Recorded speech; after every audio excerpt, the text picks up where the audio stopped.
জীবনে চলার পথে আপনার সাথে অনেক কিছু ঘটে গেছে, অনেক কষ্ট পেয়েছেন। সেগুলি ভুলে গিয়ে আপনি যদি সামনে এগিয়ে যেতে পারেন তাহলে আপনি অনেক দিন ভালো থাকতে পারবেন।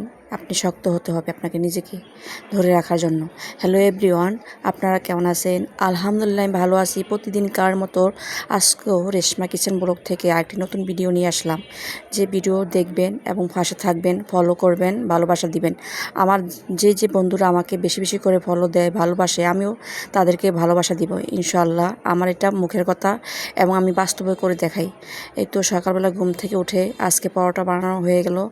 আমি পরোটা বানিয়ে দিয়েছি, আমার মেয়ে হাতে হাতে পরোটাগুলো বেজে ফেললো এবং ডিম বাজছে। তার আগের দিন আপনার ভাইয়া দধি নিয়ে আসছে এবং মিষ্টি আসছে, সেগুলি দিয়ে আমরা সকালে নাস্তা তৈরি করে খেয়ে ফেললাম। এই তো তারপরে আজকে সব মানে পয়লা বৈশাখে কী খাবে আপনার ভাইয়া বলো তো, তাহলে গরুর মাংস নিয়ে আসি। এই তো গরুর মাংস নিয়ে আসছে, সাথে করলা, টমেটো সব কিছু নিয়ে আসছে, সাথে আম, যা যা লাগবে তা নিয়ে আসছে। যেহেতু আমার ঘরে ইলিশ মাছ আছে, ইলিশ মাছ অনেকে পছন্দ করে, বাচ্চারা খেতে পারে না, এই জন্য বাচ্চাদের জন্য গরুর মাংস, আর আপনার ভাইয়ারও পছন্দ, এই জন্য গরুর মাংস রান্না করবো আজকে।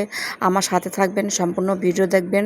আর আপনারা যদি সম্পূর্ণ ভিডিও না দেখেন তাহলে আমার সাথে আপনাদের পরিচিত পারবে কীভাবে, এঙ্গেজমেন্ট তৈরি করবেন কীভাবে, তাহলে আমার ফ্যামিলির সাথে যুক্ত হবেন কীভাবে, আমার আমার ভিডিও দেখবেন এবং রিপ্লাই কমেন্ট করবেন, আমার সাথেই থাকবেন।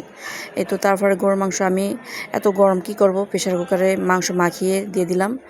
তারপরে তো আমার মাংস সিদ্ধ হয়ে গেছে, এখন আলু দিয়ে নামিয়ে ফেলবো। তো আমার রান্না কমপ্লিট হয়ে গেছে, দেখেন কালারটা কিন্তু সুন্দর আসছে। আর আমার কথায় ভুল থাকে তাহলে আমাকে ক্ষমার দৃষ্টিতে দেখবেন, কারণ কি এটা আমাদের ভিডিও তৈরি করতে অনেকটা সময় লাগে, কথা ভুল হতেই পারে।